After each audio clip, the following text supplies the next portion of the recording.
თან გატარებული ყოველი წუთი რაღაცა ახლის მომცემია ჩვენთვის და დარწმუნებული ვარ ჩვენი მაყურებლებისთვისაც მოკლედ მზად ვართ ბატონო მიხეილ გისმენთ ყურადღებით შემოკარგებო დილა მშვიდობისა ბედნიერ დილას ბედნიერ დღეს გისურვებთ და პირველ შემის შესახებ რა ტენდენციებია მოსაოდნელი ასტროლოგიური კუთხით შემდეგ კვირის განმავლობაში და თავი მოვლენა არის ვენერა სიყვარულის ხელოვნების მმართველი პლანეტა ანუ შემდეგ კვირის განმავლობაში არა გაუწევლის ყოველთვის არის მაგრამ მინდა გითხრათ რომ პარასკევს გადადის ვერძი ზოდიაქოში ხო ვერძი ჩვენ უწოდებს სხვანაირად გიჟვერძს ხშირად ხო თო ვერძი არის ძალიან ტემპერამენტიანი ძალიან ენერგიული ძალიან აქტიური და აგრესიული მებრძოლი სულისკვეთების ნიშანი ხო ხა სიყვარულის პლანეტა როცა გადავა ამ ნიშანში წარმოიდგინეთ ესე იგი იმ პერიოდში რა ტემპერამენტი და რა ენერგია იფრქვევა სასიყვარულო სფეროში. ესე იგი, ამიტომ აქედან გამომდინარე უკვე პარასკევიდან არ გაიკვირდეთ უცებ თქვენი რაღაც მინორული არ რომანტიკული ურთიერთობა,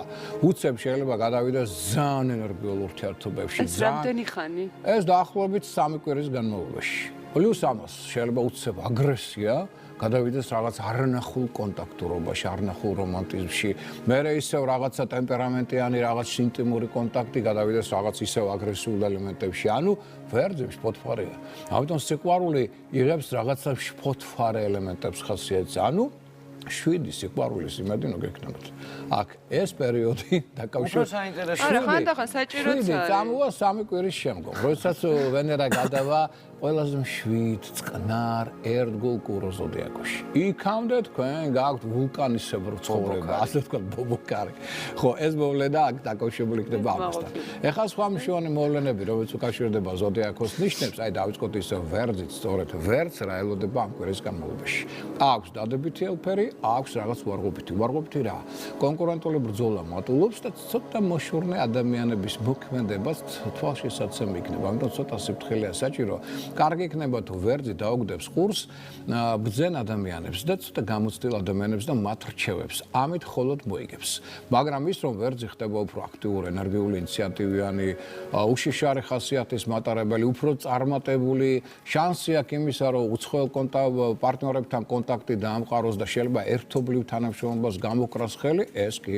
შანსი აქვს იმისა, რომ კარიერულ განვითარებაში, ასე ვთქვათ, ახალ მწვერვალებს მიაღწიოს, ესეც აქვს.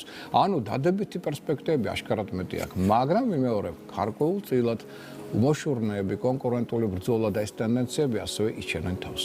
კუროს რაც შეეხება, ახლა კუროს აქვს ტრანსფორმაციის პერიოდი, რა კუთხით? სტერეოტიპების რღვევის პერიოდია. ამიტომ ძველებურად კურო ვერ იცხოვრებს. ცოტა მტკივნეული პროცესია, მაგრამ აუცილებელია შემდგომი წინსვლისა და განვითარებისათვის. მაგრამ ამავდროულად ენერგოტონუსი კუროს იკლებულობს. რატო? კურო არ მეგობრობს მერწყულთან. მოგეხსენებათ, ხო? ამიტომ მერწყულის დროა ახლა. ამიტომ ტონუსი მის იკლებულობს. არა, უბრალოდ კლებულობს ტონუსი და ამიტომ ადვილად იღლება ეს ნიშანი. ხო, აქედან გამომდინარე ზედმეტი არ უნდა იყოს თავის თავზე, ზედმეტი პასუხისმგებლობა სარისკო მოქმედებას მოერიდოს.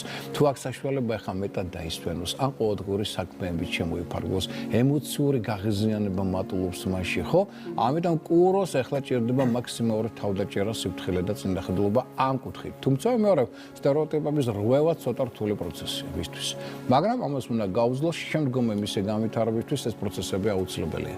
რაც შეეხება ტყუპებს, აი ვისთვის იქნება ჰარმონიული. ეს პერიოდი, იმიტომ რომ ხო, ჰაერისტიკია, მეგობრობს რასაკვირველია მერწყულთან, ამიტომ აქტიური, ენერგიული, ინიციატივიანი აქ არის პერიოდი, როცა შეიძლება მან იპოვოს მფარველები, მოდი თქვათ ასე, ის ადამიანები, რომლებიც გარკვეულწილად შეიძლება თანხებსაც ჩადებენ მათ პროექტებში.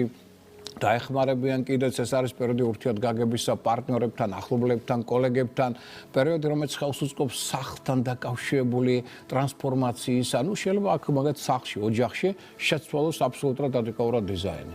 უცებ შეიძლება მაგალითად ახალ ბინაში გადავიდეს, ან რადიკალური ცვლილებები შემოიტანოს, რაც კომფორტს შეუქმნის და ეს უფრო მეტად გაზრდის მის ქმედით უნარიანობას.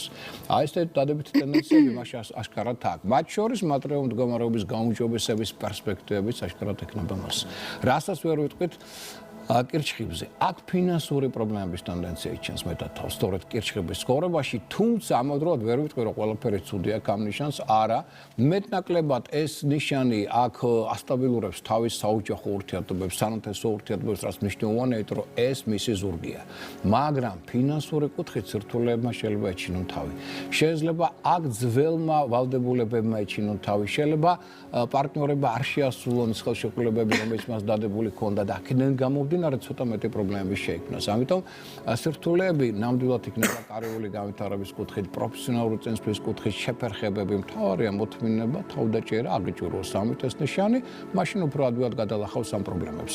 ლომს რაც შეეხება, ლომსაც შეიძლება მცირეოდენი პრობლემები ჰქონდეს, მაგრამ ლომი მაინც აქტიურია, ენერგიულია, ინიციატივიანია, ოპტიმისტია და სხვათა შორის მინდა გითხრათ, რომ მაინც იპოვის აი თავისი გონება გამჭრია ხუბი, თავისი კონტაქტურობით, უმოკლეს გზებს, რითიც იგი მიაღწევს თავის მიზანს.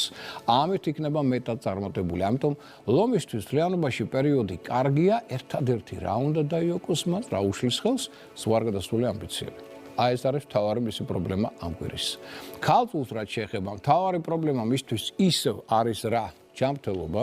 ენერგოტონუსი დაბალია, ამიტომ ან დაისვენოს, ან უფრო მშვიდ ცხოვრების რიტმზე გადაერთოს, ეს არის უმთავრესი პრობლემა, ინფექციური დაავადებების ტენდენციაც მაღალია, მაგრამ საქმიანი კუთხით პერიოდი კარგია. უფრო მეტიც შეიძლება ფინანსური მდგომარეობა მან გაუმჯობესოს, ან შეიძლება ძველი საქმეებიდან დივიდენდები მიიღოს მატერიალური და ამ ხრივ გაუმჯობესოს თავისი მატერიალური მდგომარეობა და იყოს უფრო კარგად. ამიტომ შესაბამისად შესაძლებლობები მას აქვს, მაგრამ მიმეორებ, თავარია რომ ეს ფინანსური შემოსავალი არ დაეხარჯოს მერე ჯანმრთელობასთან დაკავშირებულ პრობლემებს. სასწორებს პერიოდი კარგი აქვს, მინდა გითხრა, იმიტომ რომ შესაძლებლობების სიახლეებისა, რეფორმებისა არის. თქვენ ახლა მეგობრობთ მერწყულებთან და ამიტომ მერწყულების პერიოდი თქვენზე სასტიკეთოდ მოქმედებს. შარმი, მიზიდულობა მატულობს, ენერგოტონუსი მატულობს, პოპულარობის მიღწევის შესაძლებლობა ასევე არის. უფრო მეტიც, აქაც თქვენ შეიძლება იპოვოთ ფარველი ადამიანები, რომელიც ხელში უწყობენ თქვენს წინსვლას. შესაძლებლობა იდეების რეალიზაციისა ნამდვილად გაქვთ საინტერესო ცვლილებებისა, ასევე არის და ახალი საინტერესო ნაცნობობისა. ეს ტენდენციები აქ არის, ტონუსი მაღალია. იაქტიურეთ, იმოძრავეთ და წარმატება თქვენ მხარეს იქნება. აქ ყველაზე კაი დახასიათება მგონი სასწორმა ახლა ნუ გავიწყდება ჩემო მიკი რომ გამარჯვებას ნუ გავიწყდება რომ ყველაფერთან ერთად გამარჯვების მართველი პლანეტა ოქტომბრის ბოლომდე სასწორში. ამიტომ ეს კიდევ მეტად აორმაგებს მის შანსებს. ჩვენ ძალიან გამახარეთ. და ახლა დავუმატოთ კიდევ მორიელი. მორიელს თავარი პრობლემა აქ რა სახლი და ბავშვებთან ურთიერთობა. აქ შეიძლება ცოტა სირთულეები შეიქმნას და სახლში რაღაცა გაუფუჭდეს. ელექტროტექნიკა, შეიძლება რაღაცა დაუშვათ პრობლემები შეიქმნას უნკანთან რაღაც ამდაგვარი. თუმცა ამ დროს შეიძლება ფინანსური შემოსავალი ჰქონდეს, ან ძველი ვალები დაუბრუნონ, მაგრამ ეს ყველაფერი მიდის სწორედ სახლთან დაკავშირებულ პრობლემებს.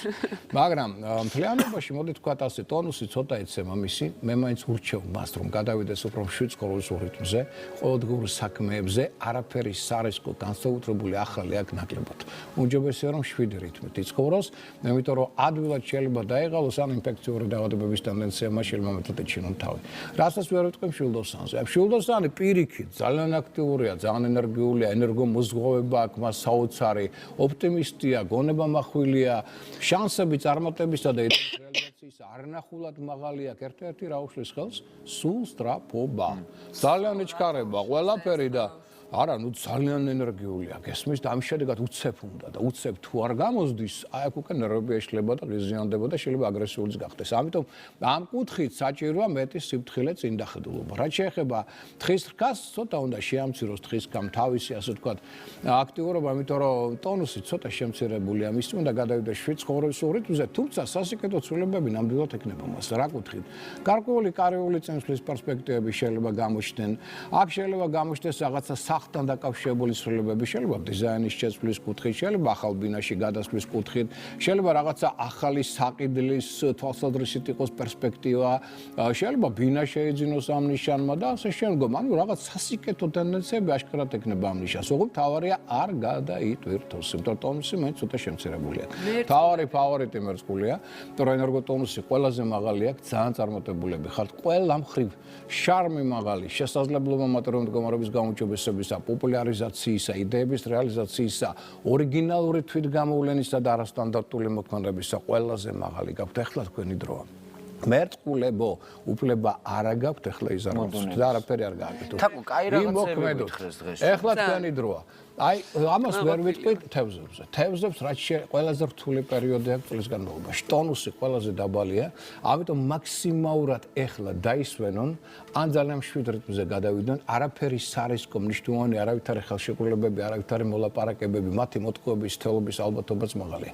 ამიტომ რაც შეიძლება მშვიდად გაიარონ ეს ცოტა რთული მათთვის პერიოდი, მაქსიმალური ყურადღება ჯანმრთელობას, ყოველდღიური საქმეებით შემოიფარგლუნ.